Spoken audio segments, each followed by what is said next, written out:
గొప్ప కార్యములు చూడబోతున్నాను. నేను గొప్ప కార్యములు యేసు నామములో పొందుకోబోతున్నాను. ఆమేన్. హల్లెలూయా, హల్లెలూయా, హల్లెలూయా. ఈరోజు కుటుంబాలకు ఆశీర్వాదకర పండుగ. మరి నిజంగా నిన్న రోజు నేను కూడా బైబిల్ చదువుతుంటే రాత్రి దేవుడు నాతో మాట్లాడిన మాట అసలు దెబోరాకు తెలియదు, దెబోరా చెప్పేది నాకు తెలియదు, అయితే దేవుడికి తెలుసు. యెషయా గ్రంథం 43వ అధ్యాయం 18వ వచనం, దేవుడు నాతో రాత్రి మాట్లాడాడు. మునుపటి వాటిని జ్ఞాపకము చేసుకునుడి, పూర్వపు సంగతులను తలంచుకొనుడి. ఇదిగో నేను ఒక నూతన క్రియ చేయుచున్నాను, ఇప్పుడే అది మొలచును, మీరు దానిని ఆలోచింపరా? నేను అరణ్యములో త్రోవ కలుగ చేయుచున్నాను, ఎడారిలో నదులు పారజేయుచున్నాను. ఆమేన్, ఆమేన్, హల్లెలూయా, హల్లెలూయా. దేవుడు ఏం చేస్తున్నాడంట చెప్పండి? కొత్త కార్యం. దేవుడు మీ కుటుంబాల్లో, మీ జీవితాల్లో గొప్ప కార్యం చేయబోతున్నాడు. ఆమేన్, హల్లెలూయా. అయితే ఆ కార్యాన్ని పొందుకోవడానికి మీకు ఇష్టం ఉండాలి, మీరు సిద్ధంగా ఉండాలి. నేను యాక్చువల్గా ఆదికాండం 15వ అధ్యాయం చెప్పాలని అనుకున్నాను. అయితే అదే 15వ అధ్యాయంలో వేరు విషయాల్ని మనం చదువుకుందాం. నేను ఏమంటే ఈరోజు హాగారు ఒక పేరు పెడుతుంది ఒక బావికి, ఒక స్థలానికి. ఆ స్థలం పేరు ఏం తెలుసా? ఆదికాండంలో ఉంటుంది. అది 15వ అధ్యాయంలో ఆ స్థలం పేరు బెయేర్ లహి రోయి. చెప్తారు ఎవరన్నా? బెయేర్, బెయేర్ చెప్పండి. బెయేర్ లహాయి రోయి, బెయేర్ లహాయి రోయి అంటే చూచుచున్న దేవుడు. ఏం చెప్పండి? ఇది చెప్పాలని నేను రెడీ అయి వచ్చాను. అయితే ఇప్పుడు అదే అధ్యాయంలో వేరే విషయాల్ని మనం ధ్యానించుకుందాం. కొన్నిసార్లు దేవుడు మార్చమంటాడు ప్రసంగాలు. నేనైతే రాత్రి దీన్నంతా రెడీ చేసుకొని సిద్ధపడి వచ్చాను. కొన్నిసార్లు దేవుడు మాట్లాడడం ఆపుతాడు, తెలుసా మీకు? కొన్నిసార్లు దేవుడు మాట్లాడు. ఎంత ప్రార్థన చేసి, ఎంత మొత్తుకొని, ఎంత అరిసి, ఎంత గీసుకొని, ఎంత కోసుకున్నా దేవుడు కొన్నిసార్లు మాట్లాడినప్పుడు మనిషి దేవుడి దగ్గర నేర్చుకోవడానికి బదులుగా సొంత ప్రయత్నిస్తాడు. ఇక దేవుడు నాతో మాట్లాడట్లేదు, దేవుడు ఏం చెప్పట్లేదు. చూడండి, ప్రీతితో కూడా దేవుడు చెప్పాడు, నేను మాట్లాడడానికి మీరు అనుకుంటారు కొంతమంది. ఆ ప్రీతి మాటలకి నాకేం సంబంధం లేదు అసలు. అయితే దేవుడు ఇద్దరితో ఒకసారి మాట్లాడతాడు. అది కన్ఫర్మేషన్. ఏమది? అయితే దాన్ని మనం అర్థం చేసుకోవాలి. చాలాసార్లు మనం ఏమనుకుంటామంటే, నా జీవితం ఇంతేనా, మేము ఇంతేనా. చాలాసార్లు ఇది ఇంతే. దేవుడు ఆలోచనలు వేరు. ఇప్పుడు చూడండి, యెషయా గ్రంథంలో ఏం చెప్పాడు దేవుడు? నేను వెనకటి పరిస్థితిని చాలాసార్లు వెనకటి జ్ఞాపకం కొంతమంది. ఇప్పుడు కొత్త కార్యాలు చేస్తాడు దేవుడు అంటే నమ్మకం ఉండదు. రెండోది ఏం తెలుసా? దేవునితో మాట్లాడడం ఆపేస్తాం. నాకు ఒక కుటుంబం తెలుసు, భార్యాభర్తలు ఇద్దరు ఒకే ఇంట్లో ఉన్నారు, కలిసి భోజనం చేస్తారు, అయితే మాట్లాడుకోరు. 30 సంవత్సరాలు మాట్లాడుకోలేదు తెలుసు. వాళ్ళు ప్లేట్లో అన్నం వేసేది, ఇట్లా పెట్టేది అంతే మొగనికి. ఆయన జీతం తెచ్చేది, ఆడ పడేసేది. నేను చూసినాను 30 సంవత్సరాలు ఇద్దరు మాట్లాడుకోనే లేదు అసలు.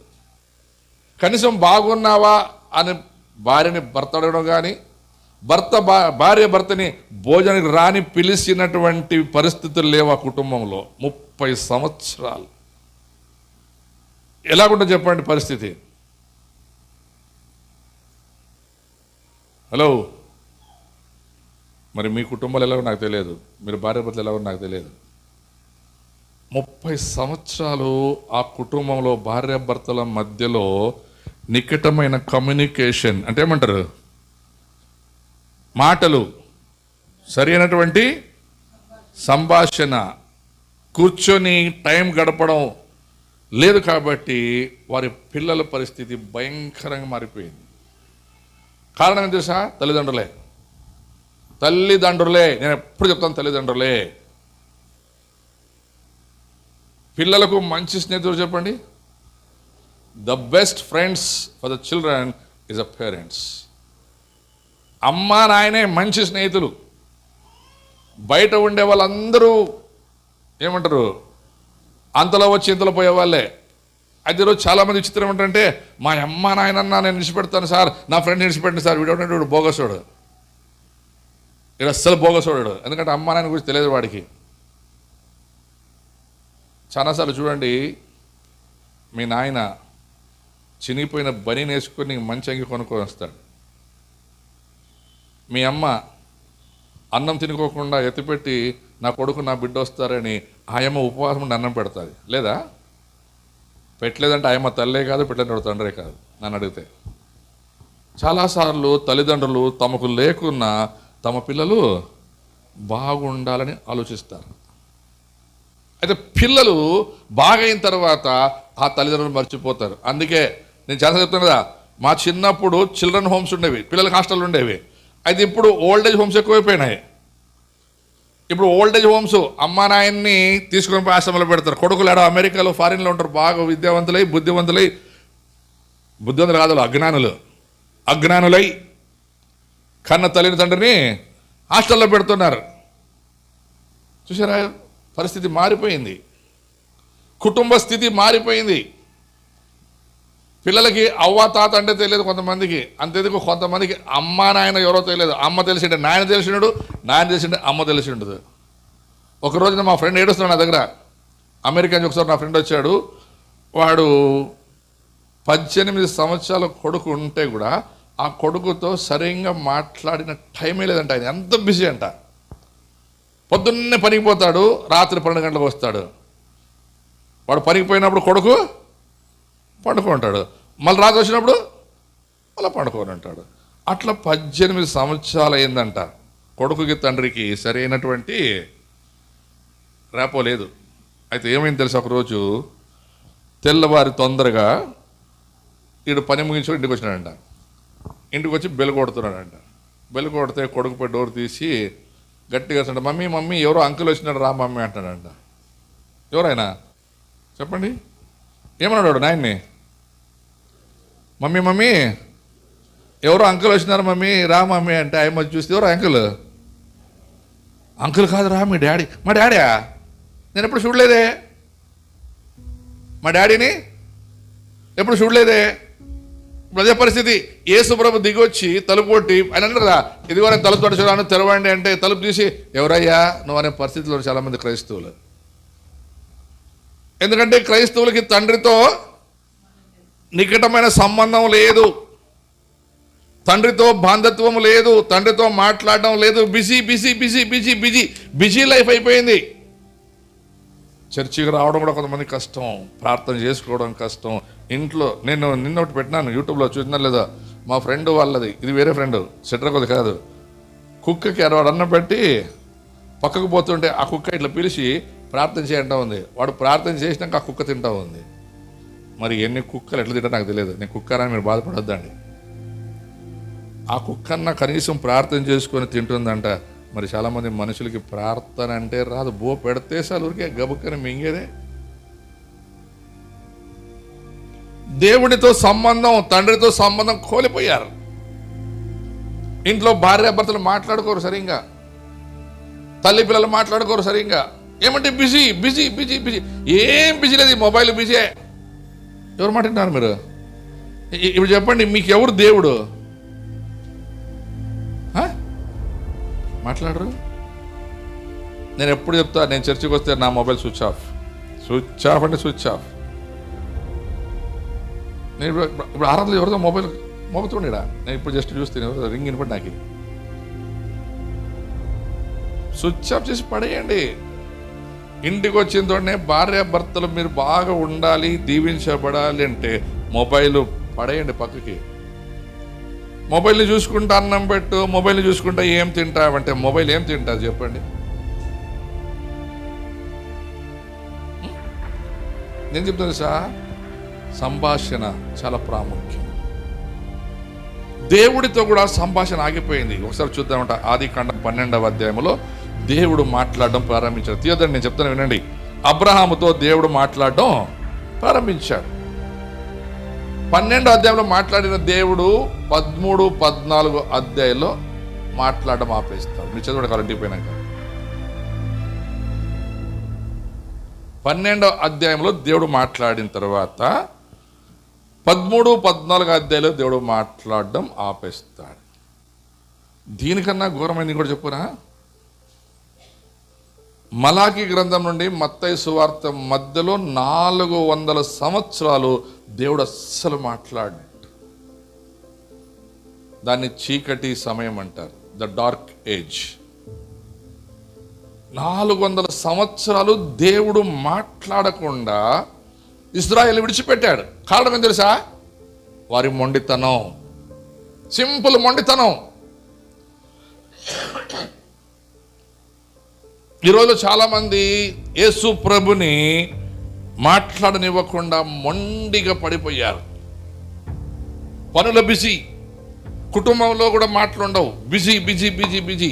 ఇప్పుడు ఇక్కడైతే ఆదికాండం 12వ అధ్యాయంలో దేవుడు అబ్రహాముతో మాట్లాడాడు అని చెప్పాడు. అబ్రహాము, నీవు నీ తండ్రి ఇంటిని, నీ సొంత వారిని, నీ బంధువుల్ని విడిచి నేను చూపించు దేశమునకు వెళ్ళుము.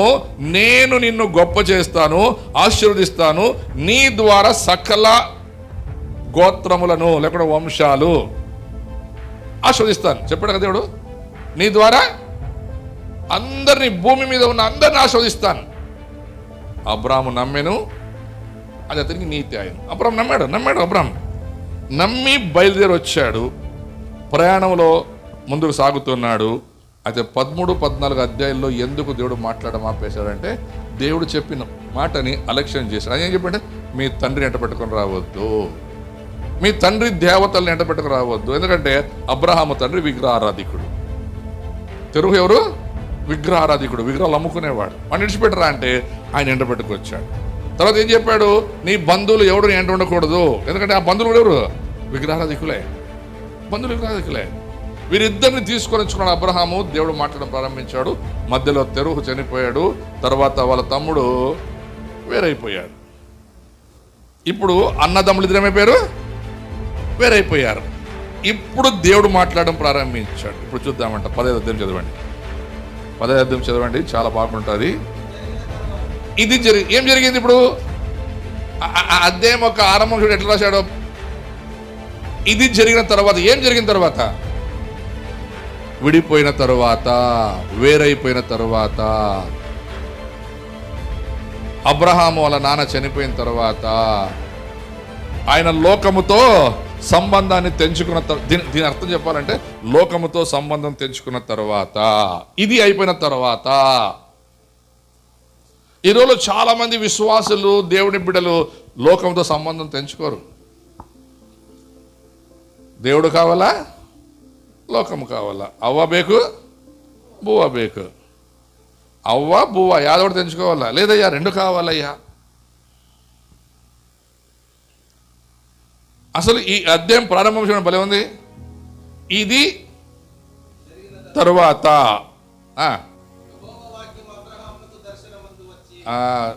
12వ అధ్యాయం తర్వాత మరలా ఇప్పుడే మాట్లాడుతున్నాడు దేవుడు. ఇక్కడికి నాకు తెలిసి 25 సంవత్సరాలు ఏంటది గ్యాప్. ఈ 2 అధ్యాయులకి ఎంత సంవత్సరం గ్యాప్ ఏంటది? 20 సంవత్సరాలు గ్యాప్ అయి ఉండొచ్చు. ఇక్కడ దేవుడు మరలా మాట్లాడడం ప్రారంభిస్తున్నాడు. దేవుడు చెప్తున్నాడు అబ్రాహాముతో, ఇప్పుడు ఇదే అబ్రాహాంకి ఏదో భయం ఉంది లోపల. అబ్రాహాంకి అన్నీ ఉన్నాయి, ఆస్తి, అంతస్తు, ఇంట్లో పని వాళ్ళు. మీరు తర్వాత 16-17 చదువుకుంటే అబ్రహాము తమ్ముడైనటువంటి లోతుని ఆ యొక్క అమాలేకులు పట్టుకుపోయిన తర్వాత ఆయన ఇంట్లో పనిచేసే యుద్ధ వీరులు, ఫైటర్స్ అంటారు వాళ్ళని. ఇప్పుడు చెప్పాలంటే గన్మ్యాన్లు. ఇప్పుడు ఇద్దరు గన్మ్యాన్లు ఉంటేనే ఇద్దరు గన్మ్యాన్లు, ఇద్దరు బాడీ గార్డులు ఉంటేనే పెద్ద పోటగాలి ఇట్లా ఏదైనా ఎగురుకుంటారు. ఇంట్లో పుట్టిన పిల్లలు 300 మంది ఉన్నారట అబ్రాహాంకి బాడీ గార్డులు, యవనస్తులు. అప్పుడు వచ్చిన వాళ్ళు ఇంకా ఎంతమంది ఉంటారు?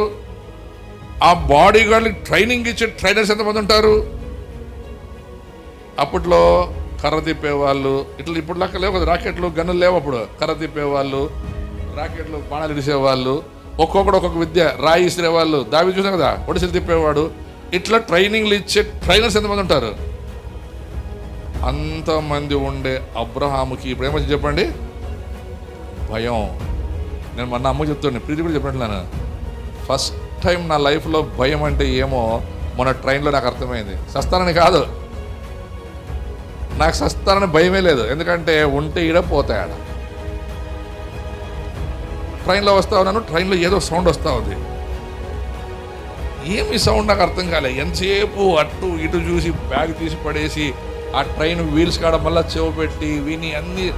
నాకేమంటే నేను పోతే ఏం కాదు, ట్రైన్లో దగ్గర 1100-1200 మంది ఉంటారు జనం. అది బ్లాస్ట్ అయిపోతే ఇప్పుడు నేను యేసుప్రభువుని నమ్ముకున్నాను, నేను చచ్చిపోతే పొరలో కనిపోతాను, నాకు భయమే లేదు. ఎందుకు చెప్తున్నానంటే భయపడొద్దండి చచ్చిపోతామంటే. పిలిస్తే పోండి, ఊరికే పోవద్దండి. ఇప్పుడు చెప్పండి ఏమైంది? దేవుడు మాట్లాడడం ప్రారంభించాడు, అబ్రహాము దేవునితో మాట్లాడడం ఆపివేశాడు 25 years. అయితే ఇప్పుడు దేవుడు మాట్లాడడం ప్రారంభించాడు. ఏం చెప్తున్నాడు దేవుడు? దేవుడు అబ్రహాంతో మాట్లాడుతుంటే అబ్రహాంకి ఏమొచ్చిందంట? భయం. సరే నేను చెప్తున్నాను కదా, ఏమైంది నాకు భయం ఎందుకు వచ్చిందంటే, అంత దాని తర్వాత నా బ్యాగ్లో చెక్ చేస్తే నా షేవింగ్ మిషన్ గుర్ర గుర్ర గుర్ర అంటూ ఉంటుంది. అది ఎట్లా అదంత కదా ఆటోమేటిక్గా ఆన్ అయిపోయింది. తర్వాత ఈ మొబైల్ ఉంది కదా, ఇది బ్యాటరీ ఉబ్బింది, బ్యాటరీ మార్చాలా, ఇదేమన్నా బ్లాస్ట్ అయిపోతుందేమో లోపల. అన్నీ తీసి చూస్తే నా షేవింగ్ మిషన్ అది. నేను ట్రైన్ చక్రాలు, పెట్టెలు అన్ని చోలు పెట్టి అన్ని చూస్తే చూడండి, మనిషికి భయం చాలా వస్తుంది. భయం వచ్చిందనుకో, ఎవరు లేరు ట్రైన్లో, నేను ఒక్కడే, అందరూ పండుకున్నారు. తెల్లారి కరెక్ట్ 2 గంటలు అయింది. అది ఎట్లుంటా చెప్పండి ఇప్పుడు?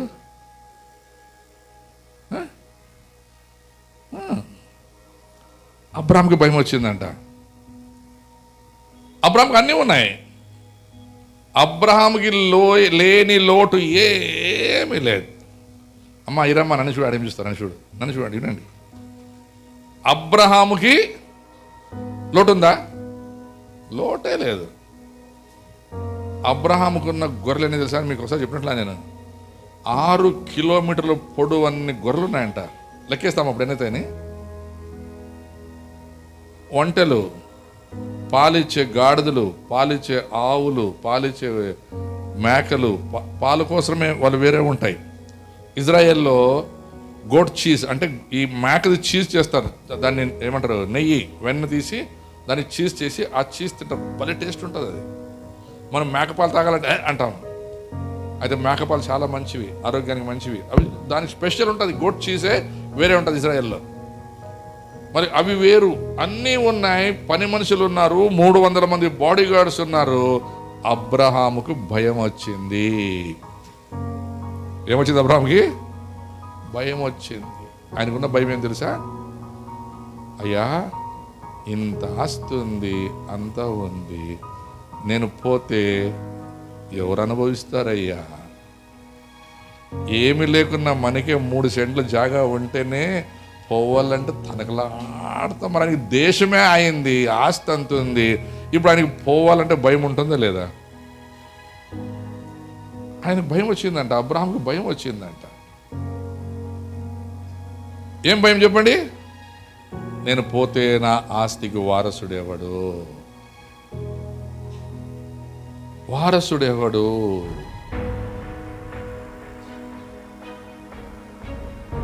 ఏం చెప్పాడు దేవుడు 12వ అధ్యాయంలో?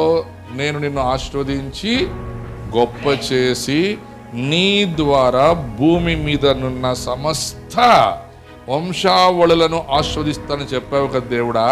మరి ఇప్పుడు ఏమి నా పరిస్థితి? నాకు కొడుకు లేడే, నా కుటుంబ అభివృద్ధి లేదే. ఇదే పరిస్థితి హిజ్కియాకు వచ్చింది. హిజ్కియాకు రోగం వచ్చినప్పుడు హిజ్కియా ఏడ్చాడు, ప్రభా నేను సస్తే నా తర్వాత రాజ్యాన్ని పరిపాలించే రాజు లేడే. దేవుడు హిజ్కియా ప్రార్థన ఆలకించి యెషయాని పంపిస్తే ఫస్ట్ ఏమంటాడు దేవుడు యెషయాతో, పోయి చెప్పు చచ్చిపోతాను చెప్పు అంటాడు. వస్తాడు యెషయా చెప్తాడు, దేవా ఇంకా నీ టైం అయిపోయింది నువ్వు పో. అప్పుడు పశ్చాత్తాపడతాడు. వాడు పడి గోడ వైపు తిరిగి ఏడుస్తాడంట, అయ్యా నేను పోతే నా కుటుంబము నా పిల్లలు లేరయ్యా, నా వంశావళి ఆగిపోతుందయ్యా, ఎట్లా ప్రభు అంటే దేవుడు మరలా ప్రార్థన ఆలకించి యెషయా ఆ వాకిలి దాకా పోయేయలేదంట. మళ్ళీ చెప్తాడు దేవుడు, పోయి వాపస్ పోయి చెప్పు, ఇదిగో నీకు 15 సంవత్సరాలు ఆయుష్ పొడిగించాను పో అంటాడంట. 15 సంవత్సరాల తర్వాత కొడుకు పుడతాడు. 15 సంవత్సరాల తర్వాత కరెక్ట్గా కొడుకు పుడతాడు. ఆ కొడుకు పెద్దవాడై రాజ్యాన్ని పరిపాలించి వచ్చినప్పుడు హిజ్కియా మృతి చెందుతాడు. అంటే హిజ్కియా తండ్రి చనిపోతాడు. చూడండి, దేవుడు వాగ్దానం మనం జ్ఞాపకం పెట్టుకోవాలి, మర్చిపోకూడదు. దేవుడు చెప్పిన దాన్ని జ్ఞాపకం పెట్టుకోవాలి. ఏం చెప్పాడు దేవుడు అబ్రాహాముకి? నీ వలన భూమి మీద ఉన్న సమస్త జనములను నేను ఆశీర్వదిస్తాను అన్న మాటను అబ్రహాం మర్చిపోయి ఇప్పుడు ఏడుస్తున్నాడు, ప్రభా నాకు ఏముంటే ఏముంది చదువునాకపా.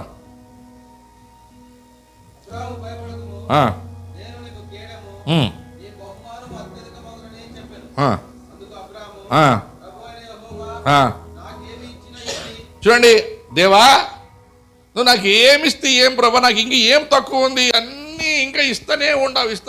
మేకలు కంటానే ఉన్నాయి, గొర్రెలు కంటానే ఉన్నాయి, ఆవులు కంటానే ఉన్నాయి, వంటలు కంటానే. ఈ పన్నోళ్ళు కంటున్నారు, వాళ్ళందరూ గొప్ప వాళ్ళు అయిపోతున్నారు ప్రభా. వాళ్ళందరినీ నేను కొనసాలంటాం కదా, అందరినీ నానే సాకాల సార్. 6 మంది కొడుకులు, వాని పెండ్లాలు, వాని పిల్లల్ని నన్ను ఒక్కడే సాకల్లా సార్, చాలా అయిపోయింది అనరా. కొడుకుల్ని సాకి కోడలు సాకి పెంచేదానికి సాలైపోయి ఉంటే మరి అబ్రహాం అంతమందిని సాకి సాలైపోయిందిదా? దేవా నువ్వు నాకు ఏమిస్తే ఏమి? ఇది భయం. నేనేం లేని వాడిని చెప్పండి. ఇప్పుడు నేను మిమ్మల్ని తర్వాత ఇంకో ప్రశ్న అడుగుతాను. ఆ ప్రశ్నకు జవాబు ఎంతమంది సరే చూద్దామంట.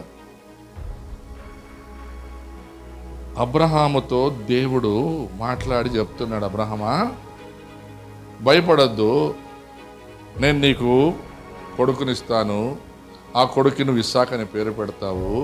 ఆ కొడుకు తర్వాత 4వ తరం వారు, ఎన్న తరం వారు చెప్పిన దేవుడు కల 4వ తరం వారు 400 సంవత్సరాలు ఐగుప్తులో బానిసలుగా ఉంటారు.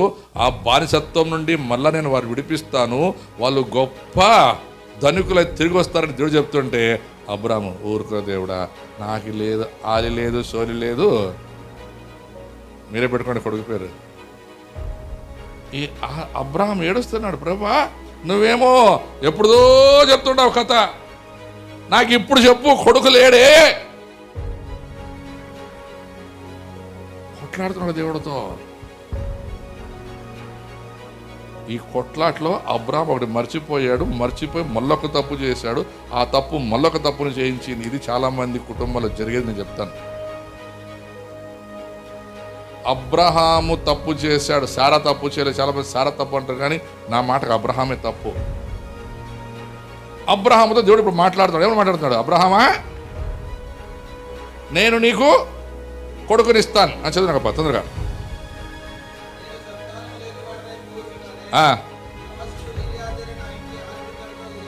ఆవిడ చెప్పాడా 12వ అధ్యాయంలో దేవుడు? నీ కొడుకు అన్నాడా, నీ పనుడు అన్నాడా? అబ్రాహం మర్చిపోయాడు. దేవుడు మాట్లాడింది మర్చిపోయి రాసుకోరు చాలా మంది. నేను ఎప్పుడు చెప్తాను రాసుకోండి, దేవుడు చెప్పినప్పుడు రాసుకోండి. దేవుడు ఏదైనా వాగ్దానం, ఈరోజు దేవుడు వాగ్దానం చేశాడు, నేను మీకు బహు ఆశీర్వాదాన్ని ఇస్తాను, మీకు కొత్త కార్లు. దేవుడు చెప్పాడు, ఎంతమంది రాసుకున్నారు? లేదే. ఉరికినేది ఇంటికి పోయినాక మడిసి ఇట్లా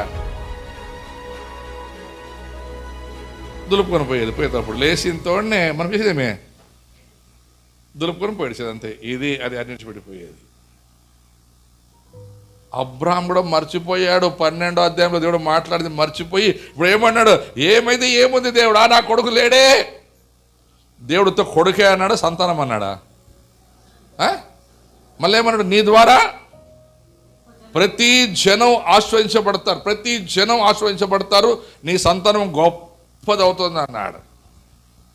ఇప్పుడు దేవుడు మళ్ళా జ్ఞాపకం చేస్తాడు. చూడండి, చదువు నాకు తొందరగా.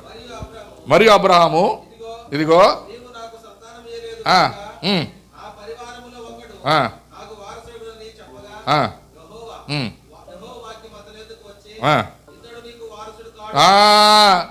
ఇతడు నీకు వారసుడు కాడు. చాలా మంది ఎట్లా అనుకుంటారు, మా అన్న కొడుకుని దత్తి తీసుకుంటే, వాళ్ళని దత్తి తీసుకుంటే, నీ గర్భమున, నీ గర్భవాసమున.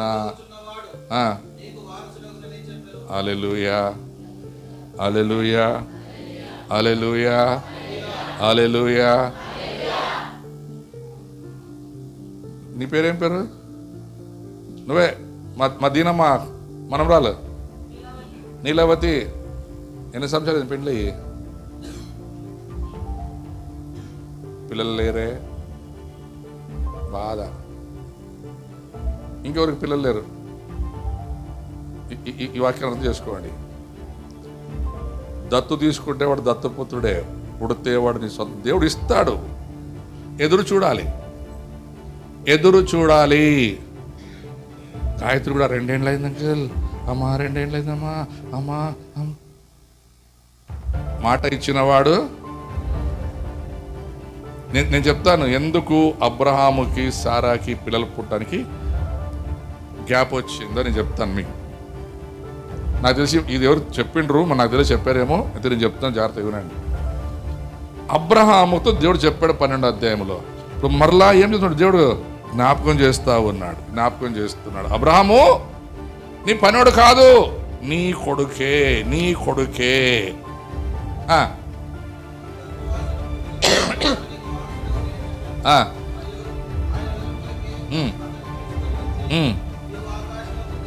ఏ అబ్రామా, నీకు దమ్ముంటే నక్షత్రాలు లెక్కేసుకోవాయి. ఏం దేవుడా కొడుకు లేడా? నేనంటే నక్షత్రం, ఈ నక్షత్రాల్లాగా నీకు పిల్లలు ఇస్తాను పో అన్నాడు దేవుడు. చెప్పట్లు కొట్టేకి మనసు లేదు మీకు. ఇంక మీకెందుకు పిల్లలు, మీకెందుకు ఆశీర్వాదాలు? అర్థమే కొట్టల్లా వద్దా? ఇదే జరిగింది అబ్రాహం కూడా. అబ్రాహం పని కూడా అదే జరిగింది. దేవుడు పిలుచుకొచ్చి, అబ్రామా ఇదిగో ఈ నక్షత్రం లెక్కేసుకో అట్లా చెప్పిండే దేవుడు అబ్రాహాంకి. అబ్రాము నక్షత్రం లెక్కేసుకో, అట్లా ఇస్తాను పిల్లల్ని అంటే. మనోడు చూడండి, నేను చెప్తాను ఈ మాట తర్వాత.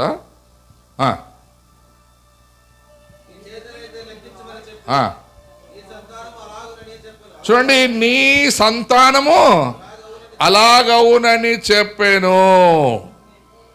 నీ సంతానం ఆకాశ నక్షత్రాల కంటే ఎక్కువ ఇసుక రేణువులే ఉంటుంది. ఆగండి చెప్పండి, కొట్టద్దండి. మీరేమంతమంది పిల్లలు కంటారు నాకు తెలుసు. ఒకటికే సాల్ అయిపోయింటుంది, 2 అంటే అబ్బబ్బబ్బ సాలే అనేవాళ్ళు మీరు. నీ సంతానం అలాగుంటుందని చెప్పాడు దేవుడు. అయితే అబ్రహాము చేసిన తప్పుని మీకు చూపిస్తాను. నాకు చాలా నాకు ఒక్కోసారి అనిపిస్తుంది, అందరూ సారాన్ని తిడతారు.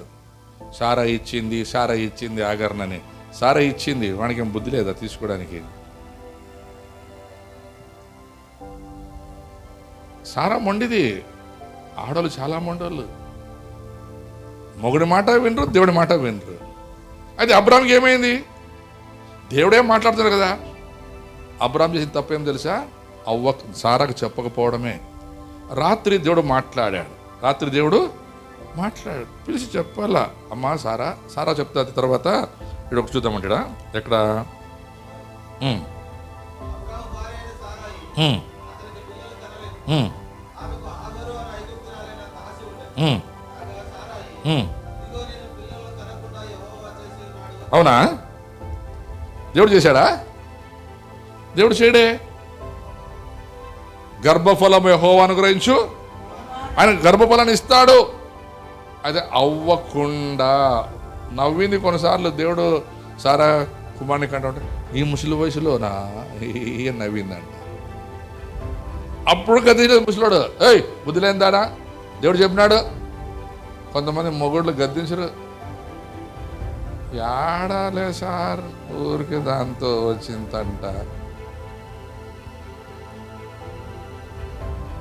తెలియక నవ్విందే సారా?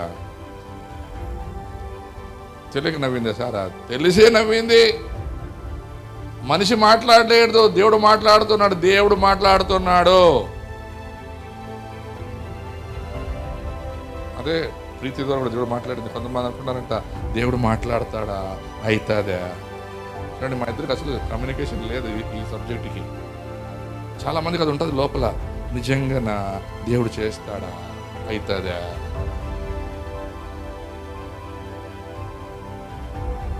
అవుతుంది ఖచ్చితంగా. అది ఈడ తొందర ఏం చెప్పండి, నాకు పిల్లలు కాలేదు నా మొగుడా, ఇది నా ఊహ, ఇది నా ఊహ, అందరూ ఊహ కాదు. ఎట్లా నాకు పిల్లలు కాలేదు కదా, సంవత్సరం అయింది, నువ్వు మొగోడైతే దాంతో కను పిల్లలు చూసి ఉంటామని అంటాడు.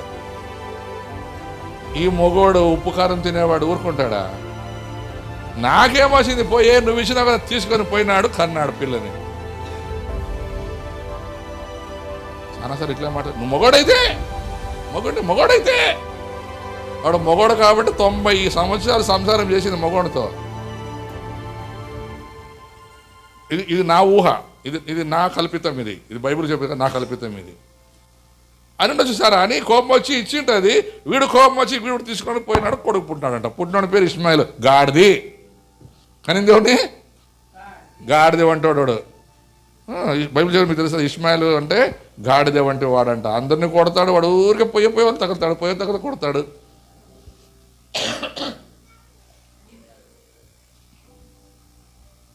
ఇప్పుడు ఏమంది సారా, దో ఎట్లన్నా కానీ నాకు ఏమన్నా కానీ ఒక కొడుకు కావాలా, ఇగో దీన్ని తీసుకో, కొడుకుని కను అనేది. కొడుకుని కన్నాడు, తీసుకొచ్చింది. ఇంకా కొడుకుని కనలేదు ఆయమ్మ, గర్భంలో ఉందంతే. వచ్చేసింది ఆయమ్మకి.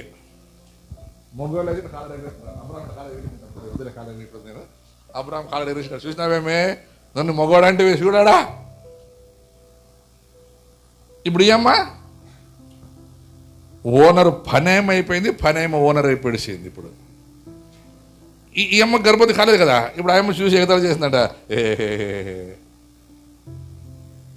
చూడు నేను చూడు, ముసలివాడిని చూడు, నువ్వు ఉండవు ఎందుకు ఊరికినే, పో బయటికి పో. తరిమింటే అది ఒక్కోసారి ఇట్లా ఉంటుంది ఆడలు, ఇట్లా ఇట్లా ఇట్లా ఏదైతే మూతి పొడిచింటదేమో పాము. ఇప్పుడు సారా కోపం వచ్చేసింది. అర్రే నేను తప్పు చేస్తేని, ముసలివాడిని పరీక్షిస్తేని, ముసలివాడు పరీక్ష పాస్ అయ్యా, నేను ఫెయిల్ అయితేని. ఇప్పుడు సారా అనుభవించి బుద్ధి వచ్చింది. అరే అబ్రాము నా తప్పు అయింది, ఏమన్నా కానీ అది గర్భవతో ఏవతో దాన్ని తరిమిడి. ఏమంటుంది ఇప్పుడు?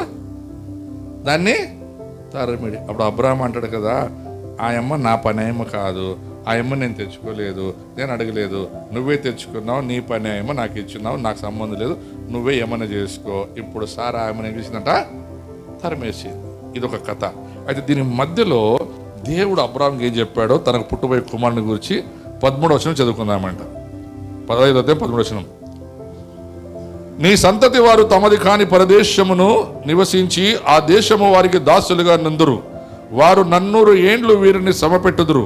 వీరు ఎవరికి దాసులవుదురో ఆ జనులకు నేనే తీర్పు తీర్చెదను. తరువాత వారు మిక్కిలి ఆస్తితో బయలుదేరి వచ్చెదరు. నీవు క్షేమముగా నీ పితరుల యొద్దకు పోవుదువు. అబ్రహాం అడిగింది ఏమి, దేవుడు చెప్పేది ఏమి? ఇప్పుడు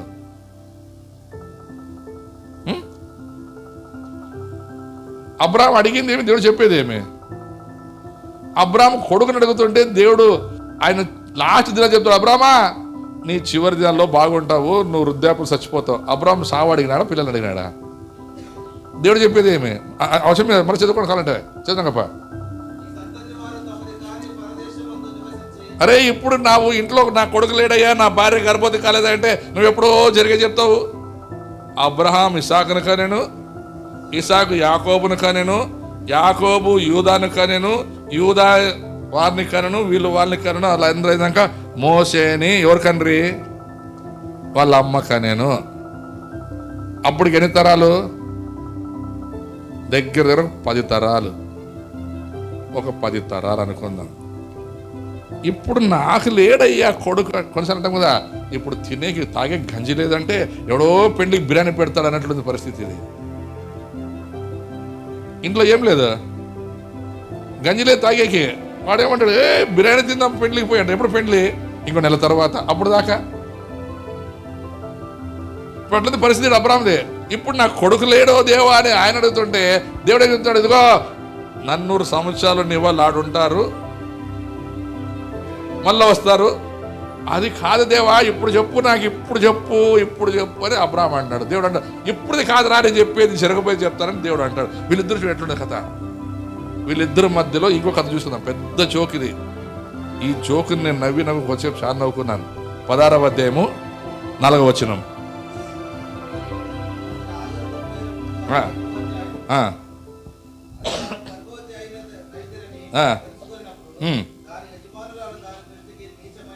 ఓకే,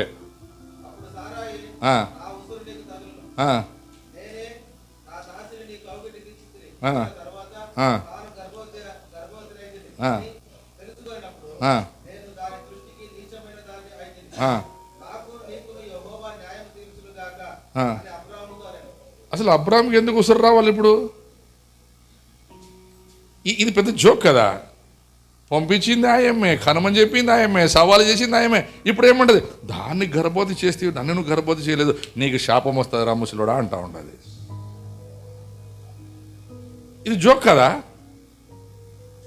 ఇది పెద్ద జోక్. ఇది తప్పు చేసింది నువ్వు, అన్ని చేసింది నువ్వు, అతన్ని శపిస్తున్నావు. అట్లే మనం కూడా అన్నీ మనం చేసి దేవుడి మీద వేస్తాం. దేవుడు చెప్పినప్పుడు నాకు తెలిసి ఏమంటే దీని అంతటి కారణము అబ్రహాము చెప్పినాడు. భార్యని పిలిచి కూర్చోబెట్టి, అమ్మా రాత్రి దేవుడు నాతో మాట్లాడాడు, ఇలా చెప్పాడు దేవుడు, ఇలా చెప్పాడు దేవుడు చెప్పింటే ఆ సారా వినుండేదేమో నాకు తెలిసి. ఈరోజు చాలా కుటుంబాలు అదే చెప్తాయి కదా. గాయత్రి పిలిచింది, కార్తీక్ వచ్చినాడు, ఈ అమ్మ మొబైల్ మాట్లాడలేము ఇద్దరికి. ఏం తింటావు, ఏం వండినావు, ఎవరితో మాట్లాడుతున్నారు? పోనీ కార్తీక్ వచ్చినాక నేను వచ్చేటప్పుడు ఇట్లాయా, రోడ్డు మీద నా పని కాడు ఇట్లాయా, లేకుంటే కార్తీక్ వచ్చినతోనే ఏమే ఇట్లాయా, మీ అమ్మ ఇట్లానే, మనం ఇట్లా ఉండాలా, లేకుంటే మన జీవితం ఇట్లా ఉండాలా, మనం ఇట్లా బ్రతకాలా అనే మాటలు ఉండవు. అబ్రహాము సారా పరిస్థితి అదే, కమ్యూనికేషన్ లేదు. అబ్రహాం చెప్పలేదు, దేవుడు చెప్పింది. ఈరోజు చాలా మంది భర్తలు అట్లా చూసినారా, భార్య ముందు పోతుంది, లేకుంటే భర్త వెళ్ళిపోతుంది. ఊర్లో పోతాడు కూడా భార్య అన్ని బ్యాగులు మోసుకుంటుంది, అల్లాడుకుంటూ పోతాడు. ఇవన్నీ స్పెషల్ పల్లెటూరులో చేస్తారు అట్లాంటివి. ఇంకొకసారి చూడాలా, భర్త అన్నీ మోసుకుంటాడు, ఈ అమ్మ ఇట్లా పోతా ఉంటుంది. కలిసి నడవరు ఇద్దరు కలిసి. చెప్తుంది కదా, నాకు తెలిసిన ఒక కుటుంబం భార్యాభర్తలు 30 సంవత్సరాలు ఒకే ఇంట్లో ఉన్నారు, కలిసి భోంచేయరు, కలిసి మాట్లాడుకోరు, ఏమో పిల్లలు కాలేదు వాళ్ళకి. మాకు దేవుడు ఇల్లే సార్ అంట. దేవుడు ఈడ భర్త ఏమో వంటింట్లో పండుకుంటుండే, భార్య ఏమో హాల్లో పండుకుంటుండే. ఆడపడతాయి పిల్లలు ఇప్పుడు.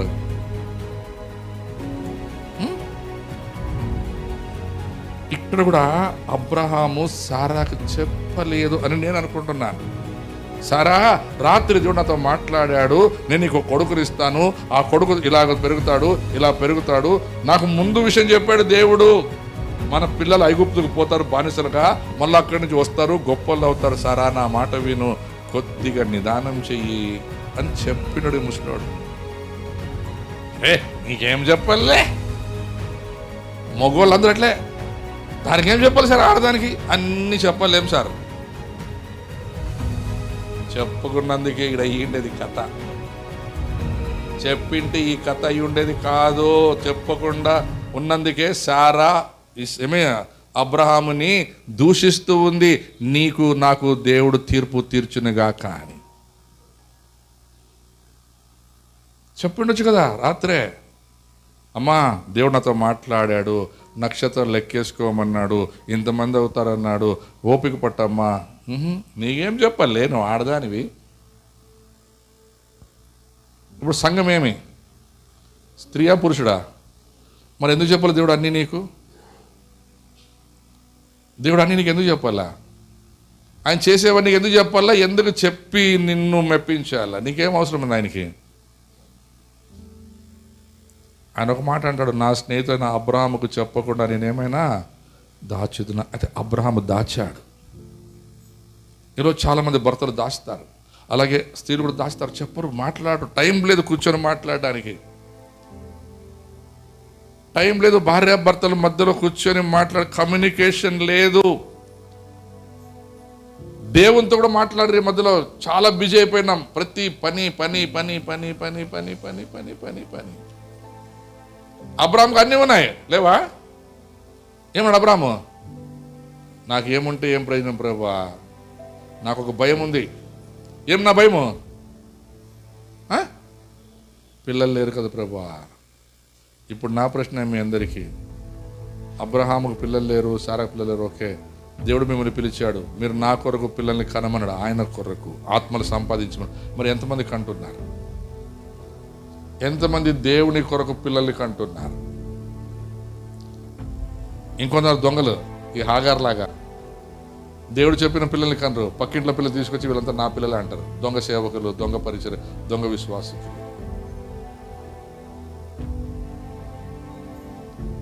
సారా పిల్లల్ని కనలేదు, అబ్రాహాం తప్పు చేశాడు, సారా తప్పు. ఓకే, మరి మీరు చెప్పండి, దేవుడు తప్పు చేశాడా? దేవుడు మిమ్మల్ని పిలిచాడు, ఎక్కడో ఉన్న అబ్రాహాముని పిలిచాడు దేవుడు. అబ్రహాం ఎక్కడో ఉన్నాడు, శపితమైనటువంటి దేశంలో ఉన్నాడు, ఊరు అనే ఊరిలో ఉన్నాడు. ఆ ఊరు పేరే ఊరు. కల్దీల దేశంలో ఉన్నాడు, విగ్రహ ఆరాధనలో ఉన్నాడు. బయటికి పిలుచుకొచ్చాడు, ఆయన చెప్పాడు నేను ఆశీర్వదిస్తానన్నాడు. అయితే అబ్రహాం మర్చిపోయాడు. మరి దేవుడు నిన్ను పిలిచాడు, నీ కుటుంబాన్ని పిలిచాడు. మరి ఈరోజు నీ కుటుంబం ఎక్కడ ఉంది? ఏం కంటుంది దేవుని కొరకు? దేవుని కొరకు పిల్లలు కంటున్నావా? దేవుని కొరకు ఆత్మలు సంపాదిస్తున్నావా? లేక నీకే నీ కుటుంబం నీది నాది, నీది నాది, నీది నాది. ఒకవైపున భార్య భర్తలకు కమ్యూనికేషన్ లేదు, ఇంకొక వైపున దేవునితో కమ్యూనికేషన్. ఇదైన తర్వాత మళ్ళా 16 సంవత్సరాల తర్వాత దేవుడు అబ్రహాముతో మరలా మాట్లాడి ఒక కొడుకునిస్తాడు. ఆ కొడుకుని కని సారా చనిపోతాడు. మొత్తం 40 సంవత్సరాలు ఆ యొక్క 12వ అధ్యాయం నుండి ఇస్సాకు పుట్టే వరకు 40 సంవత్సరాలు దేవుడు అబ్రహాముతో 2 సార్లు మాట్లాడిన అబ్రహాము దేవుడు చెప్పినది తన భార్యకు చెప్పకుండా దాచి ఉంటాడని నేను అనుకుంటున్నాను. చెప్పింటే ఆమె తీర్మానం తీసుకుని ఉండేది. అయితే ఈరోజు దేవుడు నీకు చెప్పిన మాట మత్తయి సువార్త 28వ అధ్యాయం, మత్తయి సువార్త 28వ అధ్యాయం 16, 17, 18 వచనాలు. మార్కు సువార్త 16, 16. అయితే యేసయ్య చెప్పకుండా లేడు అని చెప్తూనే ఉన్నాడు. అబ్రహాము చెప్పకుండా దాచుండొచ్చేమో, అయితే యేసు ప్రభు దాచలేదు అని చెప్తూనే ఉన్నాడు. మత్తయి సువార్త 28వ అధ్యాయం 16వ వచనం.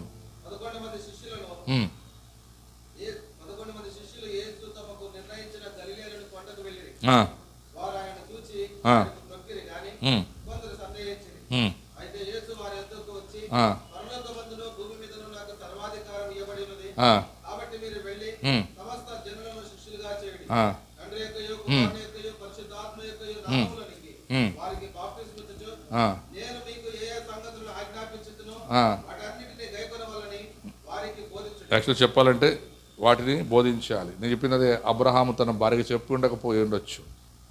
అది ఇప్పుడు దేవుడు చెప్తున్నాడు, మీరు వాటిని బోధించండి, విన్న వాటిని బోధించండి. మార్కు సువార్త 16, 16.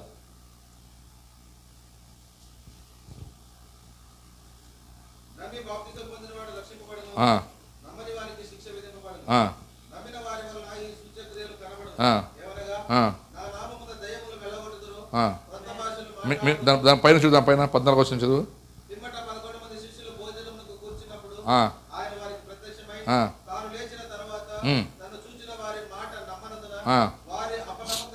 చూడండి, వారి అపనమ్మకం.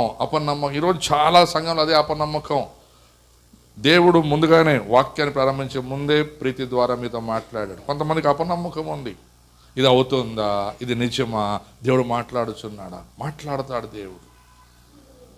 దేవుడు ఖచ్చితంగా మాట్లాడతాడు. వారి అపనమ్మకమును బట్టి. ఇంకోటేమి? హృదయ కాఠిన్యం. అబ్రహాము తన భార్యకు చెప్పకుండా హృదయాన్ని కఠినపరుచుకున్నాడు. లేక అబ్రహాం చెప్పింటే సారా వినకుండా తన హృదయాన్ని కఠినపరుచుకుంది. ఇంకా నాకైతుందా, నాకు 80 ఏళ్ళు వచ్చినాయి, నేను ముసిలిది అయిపోయినాను అన్నటువంటి అపనమ్మకం. మరియు చూడండి, మీరు సర్వలోకమునకు వెళ్ళి సర్వ సృష్టికి సువార్తను ప్రకటించుడి. చెప్పాలి. చెప్పకపోతే వినేవారు లేరు. చెప్పడం నీవు కాకపోతే మరి ఎవరు? నేడు కాకపోతే ఇంకెన్నడు? ఒక్కసారి ఆలోచించుకో. నీవు కాకపోతే ఇంకెవరు? ఈరోజు కాకపోతే రేపు ఏమవుతుందో నీకు తెలియదు. కాబట్టి ప్రతి ఒక్కళ్ళు మూసుకుందాం. ఒక్కసారి మిమ్మల్ని మీరు పరీక్షించుకునే ముందు కుటుంబాలుగా వచ్చిన ప్రతి ఒక్కరూ మీ కుటుంబాలుగా నిలబడండి. వ్యక్తిగతంగా వచ్చిన వారు వ్యక్తిగతంగా నిలబడండి, లేకుంటే ఎవరో ఒక కుటుంబానికి దగ్గర నిలబడండి. ఈరోజు దేవుని వాగ్దానం, నేను మిమ్మల్ని ఆశీర్వదిస్తాను. మీ గర్భ సంతానాన్ని నేను దీవిస్తాను. మీ పొరుగు వారి పిల్లలు కాదు, మీ పనివారి పిల్లలు కాదు, మీ పిల్లలే, నీ ద్వారా కలిగిన నీ పిల్లల్ని నేను ఆశీర్వదిస్తాను. ఇది దేవుని వాగ్దానం. నెరవేర్పు సమయం ఆసన్నమైంది, దగ్గరకు వచ్చింది. నమ్మండి. అబ్రహాముకున్న భయం నీకు ఉండొచ్చు. ఈ సమయంలో, ఈ మధ్యాహ్న కాల సమయంలో ఏదో ఒక భయం నిన్ను వెంటాడుతూ ఉంది. అయితే ఆ భయానికి జవాబు దేవుడు అనుగ్రహించి ఉన్నాడు.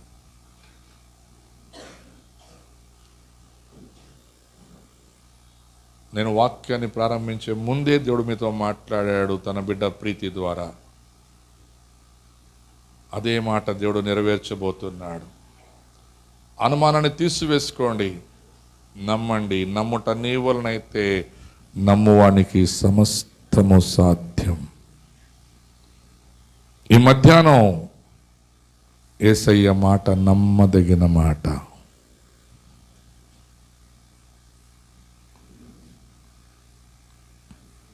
తీర్మానం నీది, కార్యము ఆయనది. నువ్వు ఏ తీర్మానం చేస్తావో ఆ తీర్మానానుసారంగా దేవుడు కార్యము చేయువాడై ఉన్నాడు. అలాగే భార్యాభర్తలు ప్రతి విషయంలో మాట్లాడడం నేర్చుకోండి. చెప్పండి ఒకరి కష్టాలు ఒకరు. దేవుడు చెప్పిన ప్రతి మాటను చెప్పండి. తక్కువ చేసి చూడొద్దు ఎవరిని. పిల్లలకు చెప్పండి. ద్వితీయోపదేశ కాండంలో ఆయన అన్నమాట అదే. దేవుని ధర్మోపదేశ వాక్యమును, నా ధర్మశాస్త్రమును నీ పిల్లలకు బోధించుము. వారు కూర్చొనినప్పుడు, లేచినప్పుడు, పడుకొనున్నప్పుడు వాటిని ధ్యానించవలమని చెప్పునన్నాడు.